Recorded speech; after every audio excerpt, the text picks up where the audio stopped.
we are in sort of this revolution in agriculture production. The last big one we saw was probably the 1950s and 60s, where agriculture went from many smallholder farms to larger scale, economies of scale, because of chemicals, fertilizers, use of pesticides, herbicides, those sorts of things. But now we're sort of seeing almost a reversal of that, where people are realizing that, hey, we need to be regenerative. We need to, soils have a life cycle. And if we deplete our soil, we're going to deplete our ability to produce food sustainably. For the most part, if we're going to feed a continuing population on Earth, we're going to have to produce more food, and we're going to have to do it more sustainably. So the revolution to me right now is, how do we do that without marginalizing populations? How do we do that without destroying the environment? And how do we do that, from our perspective, that in a way that's profitable for farmers and profitable for the people that decide to allocate capital into this industry? And that's what we're all about.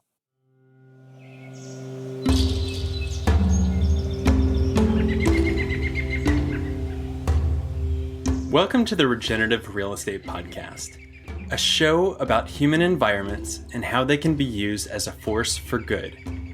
Conversations that educate and inspire people looking for a different way to do real estate. I'm Neil Collins, and on the show today, how Chris Rawley went from a career traveling around the world in the Navy to becoming fascinated by agriculture and building the online investment platform Harvest Returns.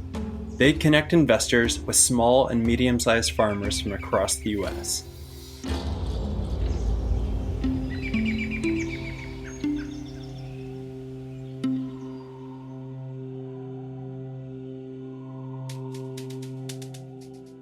It seems like almost every day there's a new headline in the news about some natural disaster that's happening somewhere on the globe. For many of us, we have experienced climate chaos in our own backyards.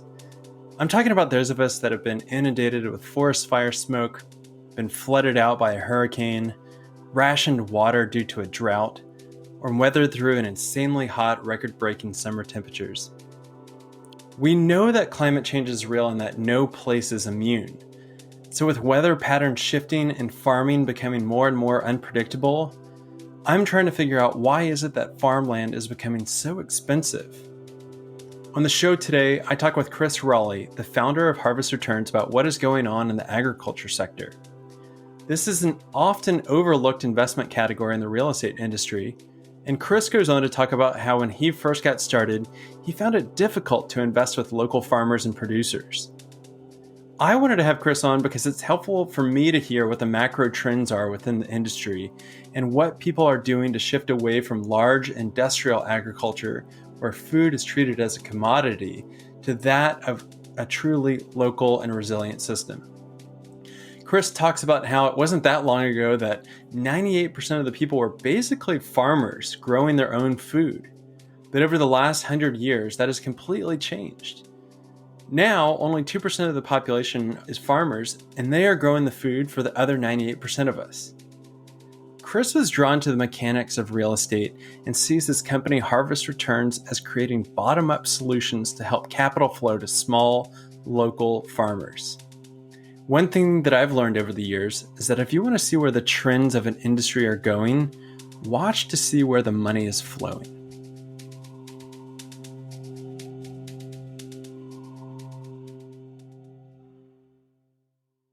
Chris, how are you doing? You're down in Texas. Thank you for joining us today. I'm doing well, Neil. Thanks for having me on. So I looked into your background, Chris. You've got, is it Navy?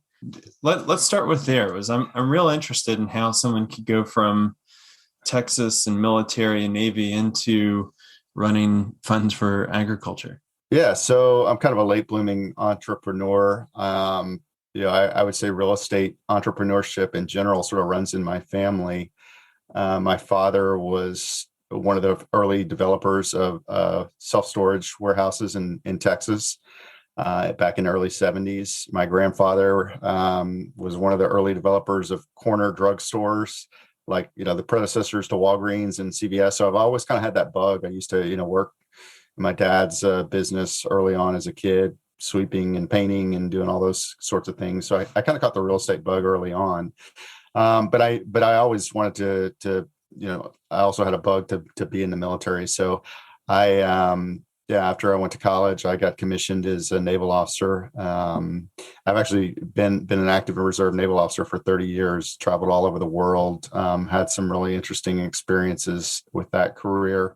But after I left active duty, my first kind of job in the civilian sector was working for Jones Lang LaSalle. Now it's called JLL, but in commercial real estate. And I began to invest in real estate with my own account. And I've always just kind of like the mechanics of real estate. I like that it's very tangible and real. And worked in the tech sector, worked back in the defense sector, defense contracting, but it's kind of always had this drawback to real estate. And one of the parts of my Navy career is a lot of international travel. And a lot of that was to developing countries. So especially in Africa, where, I would be driving around, seeing villages and visiting markets and things like that, and seeing that there's just produce, fruits and vegetable markets everywhere, very small scale, whether you're in an urban area or in a more rural area. And one of the things that made me think about was, we have farmers markets here in the U.S., but the way most people get our food is through grocery stores, and people that if you shop in a grocery store, you're very disconnected where that food is produced. So I moved back to Texas about 8 years ago, and moved out to a fairly rural area near a lot of farms and ranches, and dropping my kids off at school every day. I passed like herds of cattle and sheep and goats and things like that, and saw that there was a lot of people, that made their living growing food. That's something as a guy who grew up in North Dallas in the city or suburbs, didn't really have that connection to agriculture. So, at the same time, although I liked real estate and I like real estate investing, I always thought it was a very painful sort of process to close on an offering, close on a deal.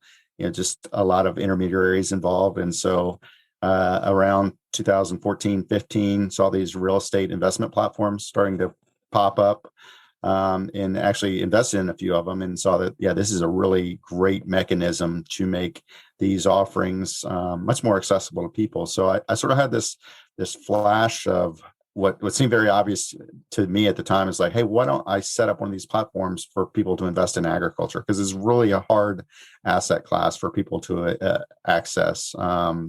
Pension funds have been buying farmland for a long time. Very high net worth people have been buying up farmland for a couple of decades now. But for the average investor, there's really not many great mechanisms, or at least when we started the company in 2016, there wasn't many great mechanisms to invest in farming or cattle or any other piece of agriculture. So we built a platform, linked up with a longtime friend and somebody we've done some business with, Austin Manis, my co-founder and COO. And he's got more of that agriculture background, grew up working on his family farms as a kid, and kind of put together the team, put together concept, and launched in 2016. And we've been going ever since. There's a lot of ground that we can cover within there. I'd like to go back to a certain point in the story, which is actually going even further back than starting Harvest Returns, which is getting out of the Navy and going in with JLL. Mm-hmm. That seems like a bit of a random, I don't know, turn of a career. What was that like? So, there's always a transition involved as a veteran, going from, a military community where it's very tight knit and sometimes regimented, into a business in the corporate sector. But, for me, it was, I knew I wanted to work in corporate. I did have that sort of real estate, at least upbringing, but the actual transition was not that big a deal because, I was in portfolio or property management with commercial office buildings, and there was a lot of similarities to what my Navy job was, of setting standards, working with different types of people, ensuring that, levels of customer service were met, all those sorts of things that I did in my Navy career were important. And the financials, they were not anything challenging because I just earned my MBA. So, the concepts were pretty straightforward. It was just applying it to a different setting. Well, that's interesting. I'm like reflecting back on my property management days, and I'm realizing that probably the missing link there was a veteran to really Yeah. drive that ship. Well, so interesting. So you have commercial real estate experience, and then you said you've done a lot of traveling, and you started to put these dots together. But were you seeking out farmers and doing listening to what they were looking for, or was it like driven more from it seems like money needs to flow in the sector, or money is flowing in the sector, and like let me come at it from that approach? Yeah, I was actually coming at it from the investment side initially, just because I had wanted to invest in a farm and there really weren't any good options, and I didn't really feel like I had the wherewithal to go out and purchase my own farm and completely shift my lifestyle to living on a farm. So, but once we got into it, once we began talking to farmers, we found out that there's a really kind of a missing piece on the capital structure for some of these smaller to mid-sized farms, where, and it also is very dependent on what type of agriculture you're doing. So if you're doing what I call conventional agriculture, row crops, what most people think of farming, where you look out and see a field of wheat or corn as far as the eye can see, that's where most of the agriculture production and interest is in the United States. That's also where the finance system is optimized. So you've got USDA guaranteed loans. You got a lot of government subsidies in those large scale row crop farms. And if you're a farmer that's doing something innovative or on a smaller scale, or if you're new to the industry, it's much harder to get capital. So that's where we sort of found our niche, was these small to mid-sized farms doing more innovative or niche types of agriculture. And some examples of those that we can talk more about are indoor agriculture, controlled environment agriculture, or grass-fed livestock. And then more recently, we've gotten onto the ag tech side of things in the early stage ag tech company. So that specialty source of agriculture, just the U.S. specifically, the U.S. system is not optimized for it. And if you want to talk about overseas, where some of these farms and I've visited in Africa, it's a whole other ballgame. There's no credit systems. There's no capital system. So that's where the huge demand is for finance companies, innovative finance companies, to help fund those farmers overseas. And this is why I was really excited, and where I wanted the conversation to go, Chris, is that I think we have an opportunity to really get into what is your vantage point of the agriculture industry and what's going on, and where's the innovation, and where is the money flowing, maybe where are the political winds, because this is something that a lot of the listeners are very interested in agriculture, or they are in agriculture, or they are lenders on real estate projects, and they're in real estate. And so I'm fascinated in kind of the developments, especially post-COVID, of where things are going. But also you read headlines about Bill Gates buying up tons of farmland. Ted Turner has always been a big land buyer, but has really looked towards bison and some other ranching activities to revitalize land. But let's start it there with some of the headlines that we're seeing about these land grabs, even from large universities and land grant universities that are continuously using their endowment funds to go out and buy land. What is going on right now in that space? Yeah, I mean, the Bill Gates one is something that gets everyone's attention, but it's funny, if you look at like the top 10 landholders in the United States, you mentioned Ted Turner, Bill Gates, Jeff Bezos is actually one of them, although most of his land is for launching rockets, not necessarily producing agriculture. But most of those names you wouldn't recognize. They're private individuals or families that have owned that land for generations, and that's indicative of how solid of an investment is. And a lot of people put some nefarious intent on Bill Gates' large land purchases, but I think it was either his investment manager or him himself said, "Hey, I'm just doing this because it was a good investment. I'm not trying to like transform the world or anything like that." He got in a couple of years ago, which was a great time to get into sort of row crop, cash crop farmland. Again, that's not necessarily the space that we deal with, but I think it does show a level of interest in how solid of an investment class agriculture is, but it's also very misunderstood and underappreciated from average investors. And you would ask about, how is agriculture changing? That, to me, that's, I'm not the one to say that invented this or by any means the expert on it, but we are in sort of this revolution in agriculture production. The last big one we saw was probably the 1950s and 60s, where agriculture went from many smallholder farms to larger scale economies of scale because of chemicals, fertilizers, use of pesticides, herbicides, those sorts of things, mechanization. That transformation happened in the 50s and 60s in the U.S. Other parts of the world, it still hasn't happened. But now we're sort of seeing almost a reversal of that, where people are realizing that, hey, we need to be regenerative. We need to, soils have a life cycle. And if we deplete our soil, we are going to deplete our ability to produce food sustainably. If we continue to pour chemical runoff into the oceans and create red tides, we're not only are we going to hurt the soil, we're going to hurt the fish populations. And I'm an ocean guy, so I'm very, very sensitive to that with the red tides and things like that.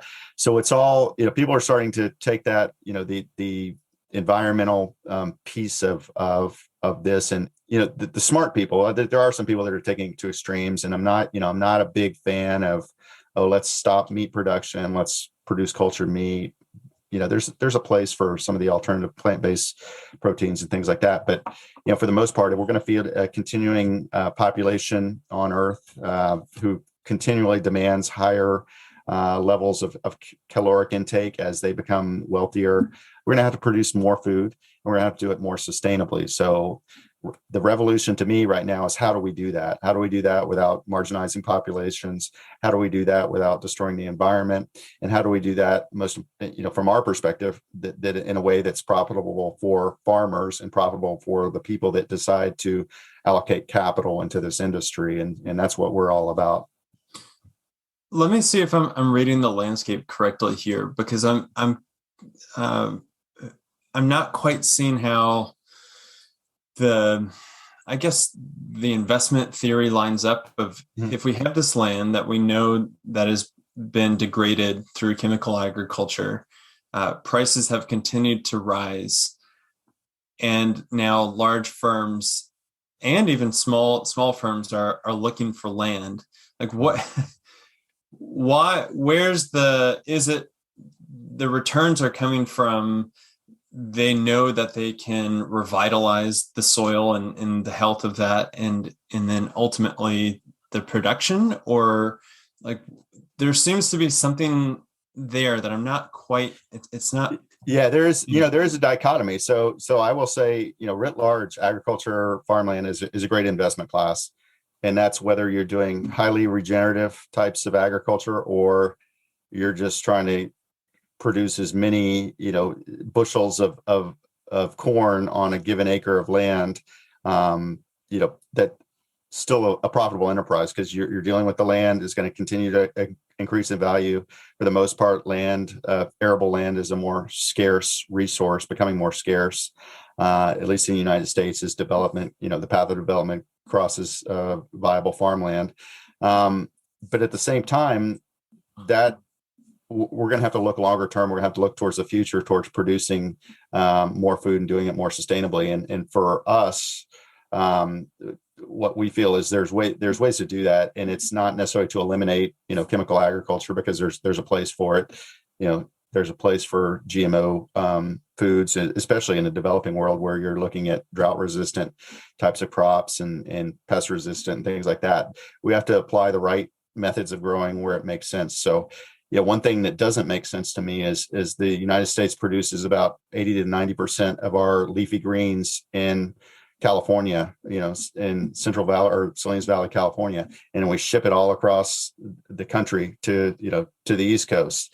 Why does it make sense to ship a head of lettuce, 3,000 miles, when we can potentially grow that head of lettuce, right outside that city, or even in that city, for those people to consume? Fewer food miles, less water to produce it. You can grow year round.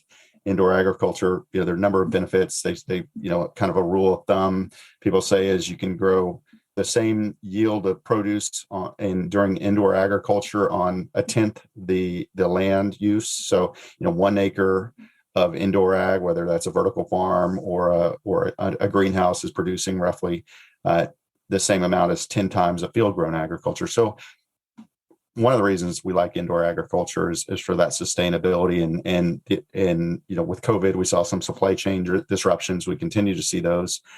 We import a lot of food. We export a lot of food, but we also import a lot of food. And that globalization of the food chain, I think we need to reconsider, does that make sense? So it's a hugely complex industry, even though, it sounds straightforward, but once you start to dig into it, it becomes more interesting. Oh, certainly. And I completely forgot to mention that I was thinking in my mind of, if people are looking to get into agriculture, as you're talking about, you also have this unpredictability of the weather, which is changing as we're going forward. And that's why, with so much of our work, I get a lot of hope out of how can agriculture drive a culture change.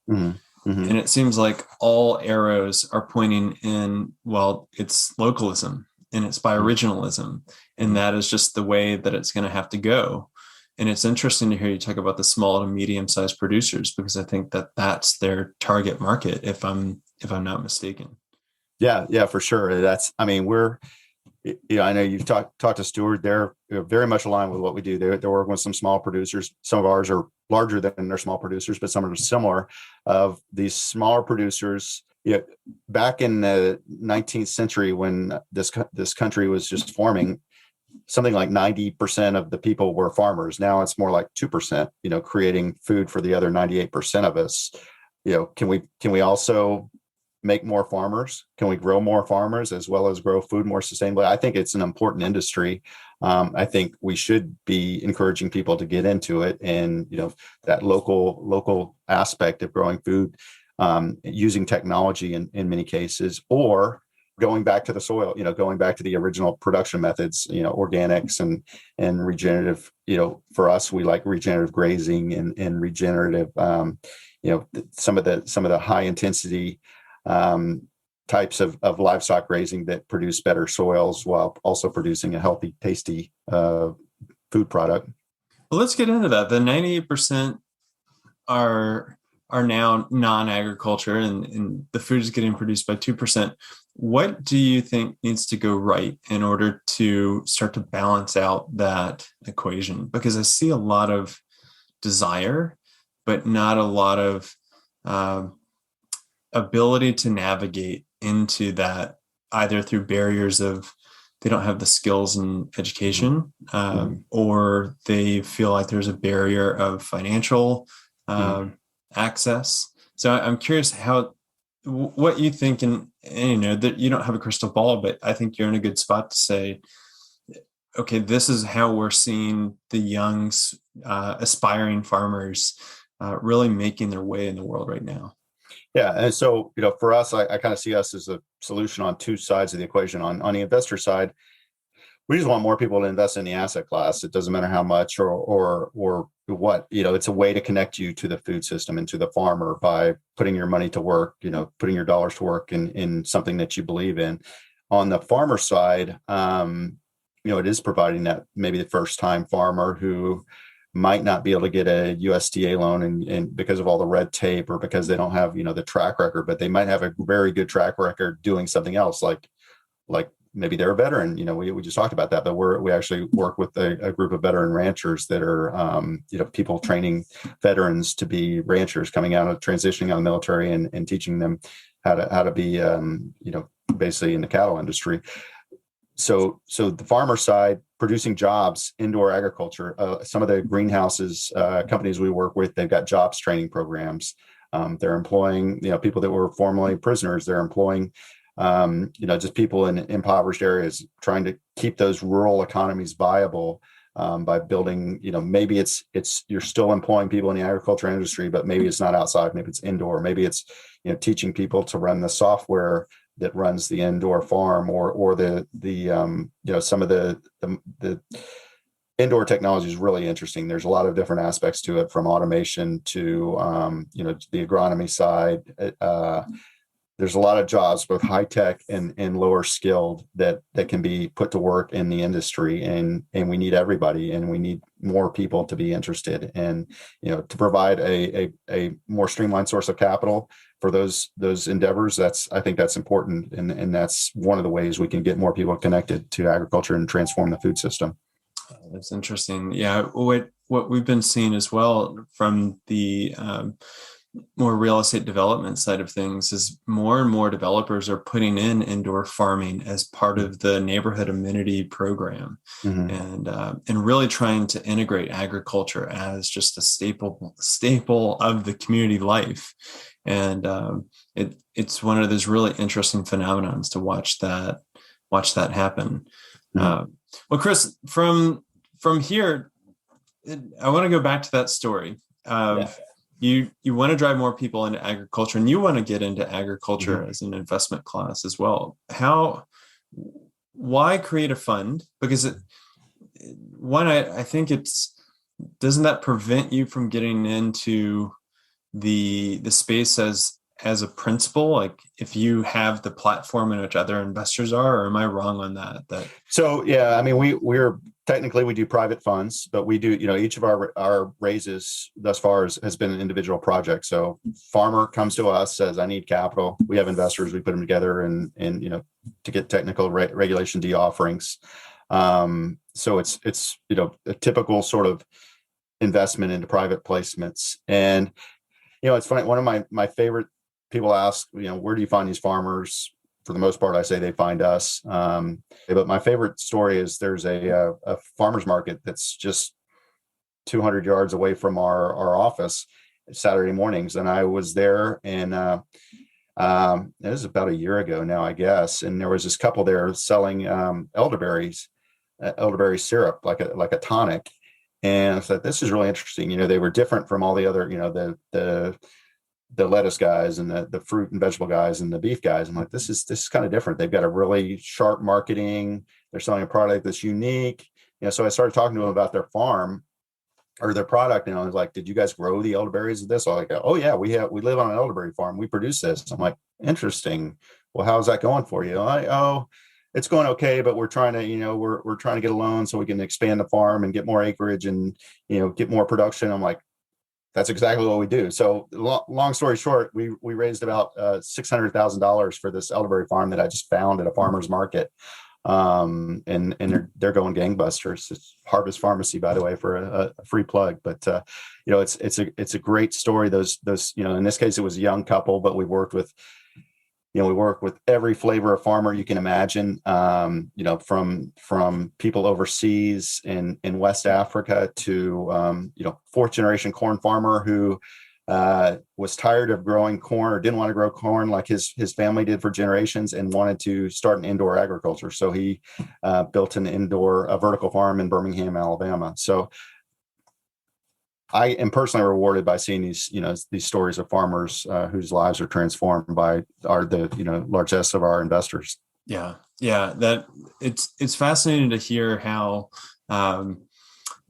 the barriers in which farmers do have of going to their local credit union that are supposed to be working in the community, only to get turned away at the 11th hour, and then to kind of be left wondering how on earth are they going to be pulling this together.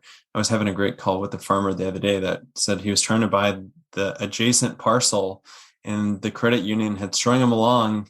He had a 30-day close, and at day 26, they pulled out of the deal and just said, well, I'm not sure where to go from here. Well, Chris, how did you go about creating harvest returns to be more similar to a private placement than you had mentioned, Stuart, that's more on the debt side? What's the decision making, or even if you want to speak more into Reg D versus crowdfunding and going in that direction, is what's the landscape of actually professionally running these funds look like for you?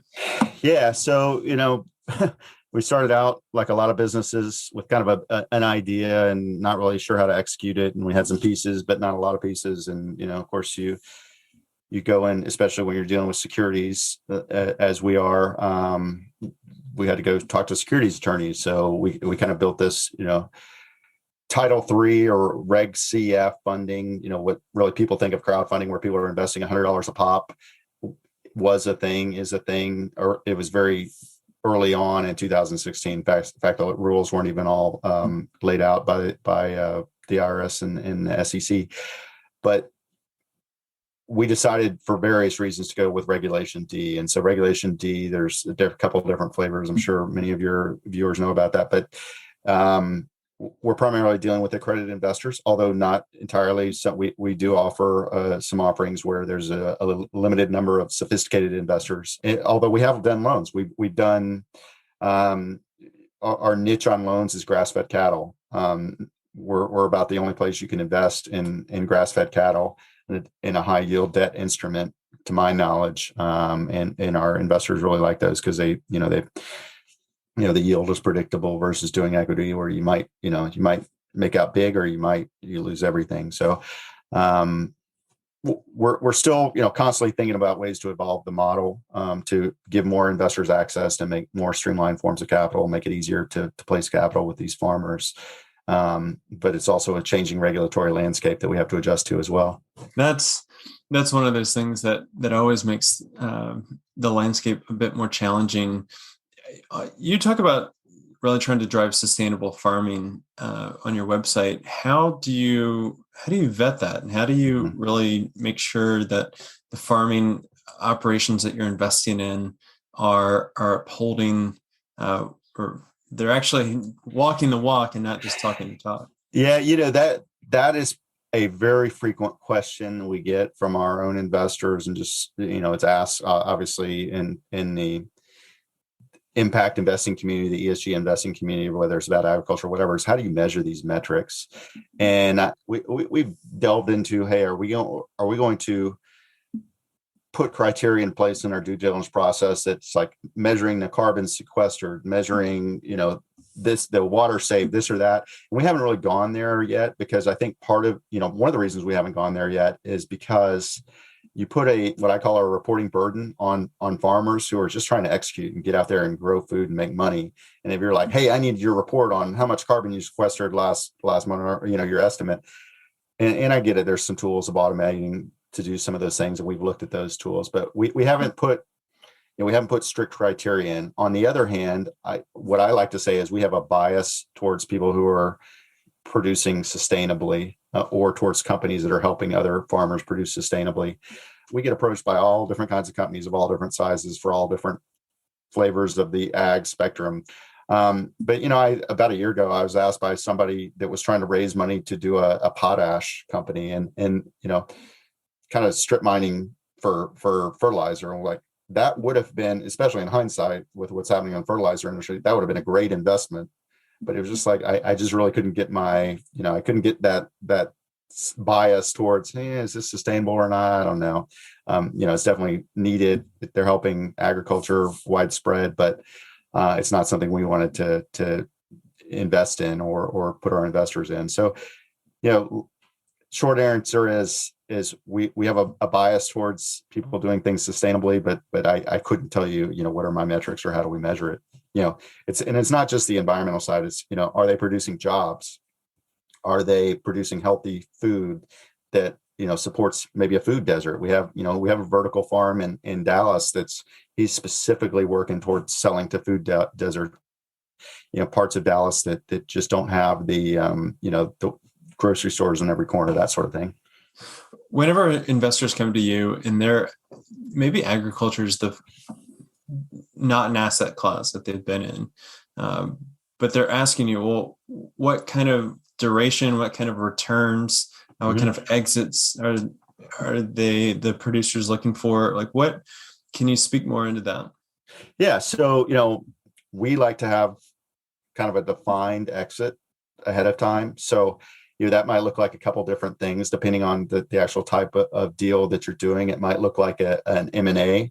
It might look like a, cash us out through, cash out our investors at some sort of targeted rate of return via cash flow, because especially on these indoor farms, there's a capex, obviously up front, there's a lot of development costs involved. And then once they start producing, it's almost like a utility. They're producing, or let's say an office building or any kind of, real estate development, you cost a lot of money to build the building. And then you lease it up and it's thrown off cash. And so then you go from the initial investors that developed it and put a lot of their money at risk, at a higher risk, they're going to get a higher return versus that, firm that'll come in and buy it up at a, lower IRR, but lower risk, because it's all the development risk has been phased out of it. So we've done, for the most part on the indoor stuff, we're up front. We've been first money and last money into these development projects. We haven't bought an operating indoor farm. We haven't invested in an operating indoor farm yet, but hopefully there's investors that are going to come and, buy some of the indoor farms that are up and running now from us. That's so interesting. And so is the goal to find models that scale, or is the goal just to find these, to allocate money towards the producers that are raising their hands? Yeah, at first, our portfolio is fairly opportunistic. The first couple of years, we did some pilot raises and various different flavors of farming, and then we've become more. We've got what I call our verticals in place, where controlled environment agriculture is one, grass-fed livestock's another one, ag tech's another one, and kind of everything else, the specialty sorts of things, essentially everything but row crops. And now, that we've got these verticals, now I'm looking for synergies between our verticals. So, we've done grass-fed cattle, but we've also done what I call cow tech. We've done companies that are ag tech companies are working that are serving the cattle industry. And I think for us, that next piece, we are looking for that Ray Kroc of indoor farming, where, right now it's a very, there's two flavors of indoor farming in general. There's like the large scale greenhouses and then sort of vertical farms, generally more urban oriented. But another way to look at the urban farming is there's some very well-funded startups, like some unicorns, even, Bright Farms and App Harvest, that are they took a lot of money. They built some large scale farms and they're seeing if they can be profitable. We're kind of taking the bottom up approach, whereas we're trying to find that vertical farmer or that greenhouse that they're going to do it on a small scale. They may start out undercapitalized, and we're helping with that.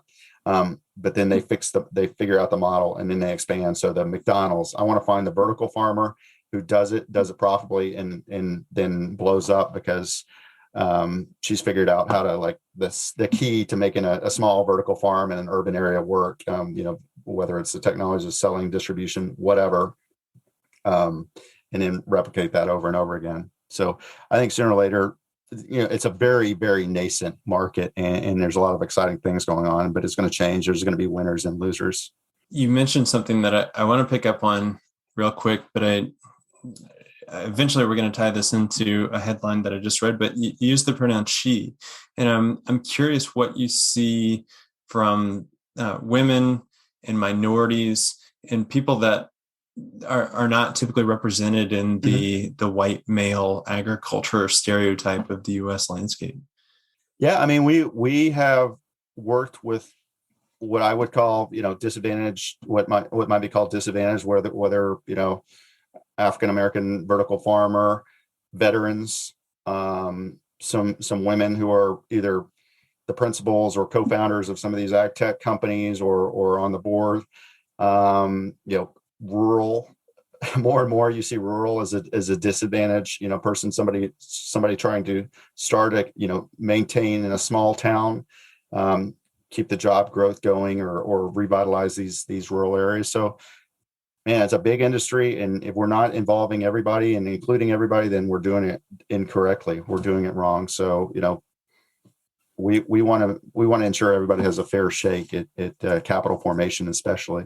Yeah, I love that. So to tie this back into what you're talking about, you're really talking about a bottom-up approach, which I think that really feeds into it. Yesterday, I got another alert about General Mills, that they really see regenerative agriculture as a way that they can take a bold stance into driving more change and and ultimately financial return. How do you bridge that? Like, do you see a lot of these big producers that control hundreds of thousands of acres that are starting to make a switch, or do you have more hope in the groundswell from a bottom up approach? Yeah, I mean, we're bottom up guys, so I'll start off by saying that's where my bias is. It's good that the Cargills of the world and the General Mills, they all have either a venture arm or they're doing some piece of their multi-billion dollars. They've allocated a fractional piece of that to helping disadvantaged farmers or to working with ag tech or whatever. That's great. That's cool. That will make a difference. Our approach is just different. We are a company. I didn't raise a lot of outside capital, didn't have VCs involved. We want people to be connected to the companies they invest in, know their story, feel that they're part of the success of these farmers or the failure in some cases. And we want, to me, that's important. And that's just kind of the philosophy we bring to it. We had briefly talked about carbon capture, and you had said you're not really looking at metrics to measure what that sequestration is. Yeah. But I had a great podcast interview with a guy named Gregory Landaway that is one of the principals of a system called the Regen Network. And you start to hear a lot more about carbon credits and carbon capture and being driven primarily through a voluntary market of corporations looking to offset their footprint. Are you starting to see more farmers that are wanting to allocate that in their operations? Yeah, I mean, well, here's the thing with farming. It's a very conservative business, and when I say conservative, I mean it from the point of view of like traditional. This is the way my father did it. This is the way my grandfather did it. That sort of thing. They're skeptical. If you show them a technology or innovation, show me how this is going to make my bottom line better, grow better food, better tasting food, make more money, whatever it is. So you need to be able to prove an ROI to a farmer, especially on the ag tech side. And the same thing goes with carbon capture and carbon trading. California actually has a really pretty robust carbon trading scheme that as I understand it. There's some companies we're looking at, we've talked to, but it all comes down to how do you measure it? What's the market? Who are the intermediaries? What's the friction in the market? And if you're a smaller producer, maybe you only have 10 acres of whatever elderberries and you're doing something, very niche-y. Obviously they're capturing carbon, versus if it was a parking lot. So how can we get them involved in these carbon, methods? It can't just be the institutional fund that owns $100 million worth of forest in the Pacific Northwest that is taking advantage of the carbon credits. That's great, I suppose, but it's not helping the smaller size farmers. So we've got to make sure that whatever this scheme works out to be with carbon trading, carbon credits, that it's accessible. And we certainly would like to play a part in that. We're just not sure where to start yet.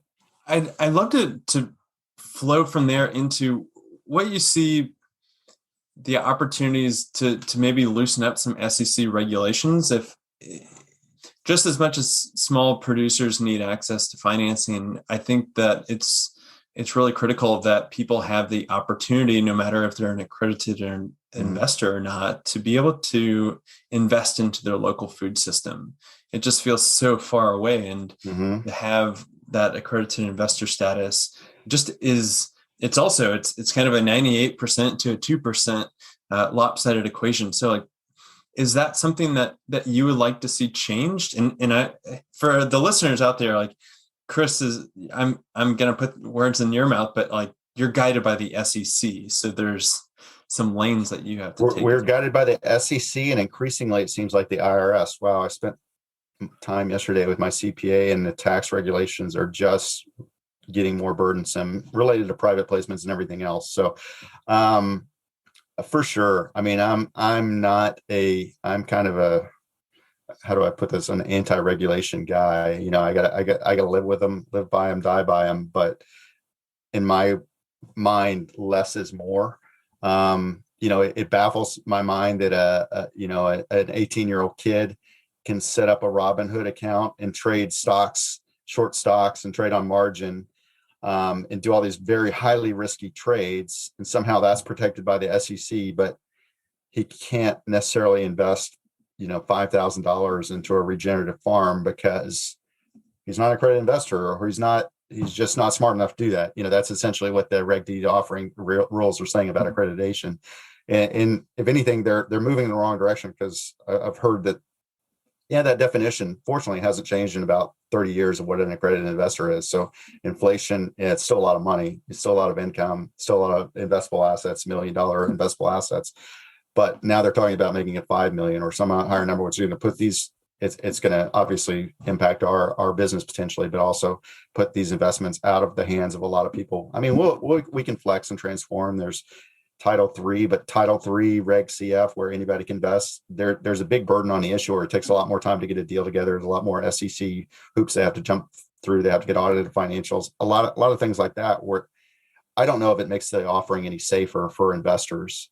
It takes longer. There's more paperwork involved, but it doesn't necessarily lower the risk to investors. Bernie Madoff, his kid went to school with the SEC, chairman, those sorts of things.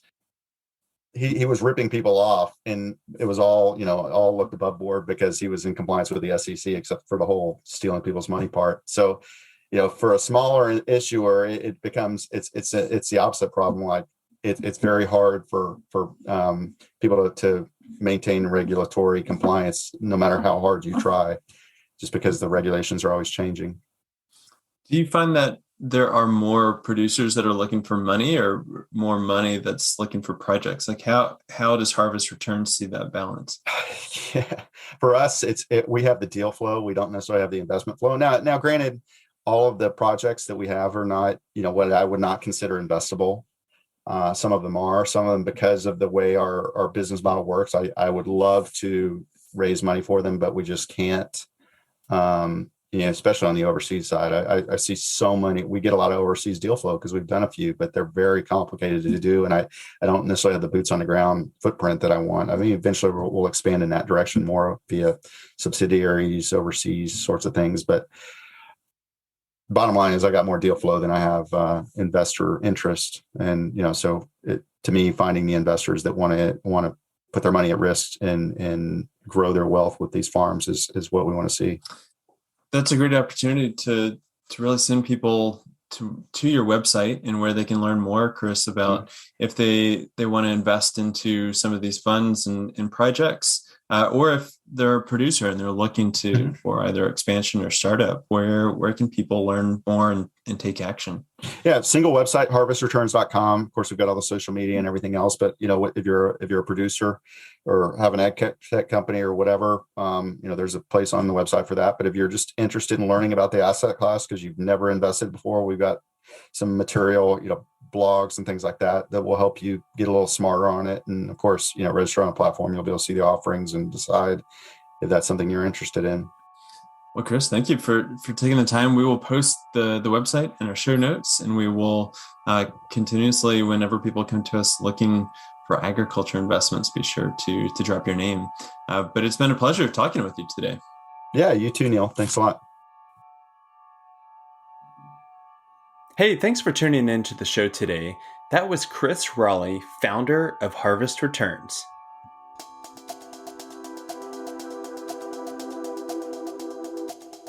If you want to follow our work at Latitude, you can follow us on Instagram at latitude.regenerative.re, and mine is at I am Neil Collins. We inherently believe in the potential that comes from connecting value-aligned and purpose-driven people together in community. That's why I encourage you to join our mighty network and introduce yourself to the other people working across the globe to advance a more regenerative, resilient, and beautiful world. Here, we want to know what you're working on and what inspires you.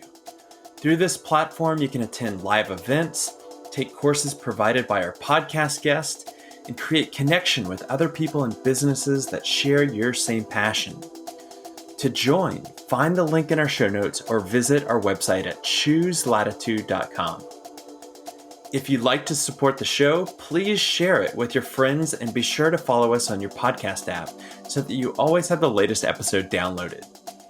Another way to support our regenerative field building is to leave us a rating and review on Apple Podcasts. Positive ratings help attract amazing guests, and they can be the deciding factor for someone else to tune in and listen. And who knows, maybe this is the kind of motivation that it takes for them to finally decide to align their profession with their sustainable and regenerative values and become a positive force for good within their own community. This show was produced by myself and edited by Anthony Wallace and offered as a part of our work with Latitude Regenerative Real Estate.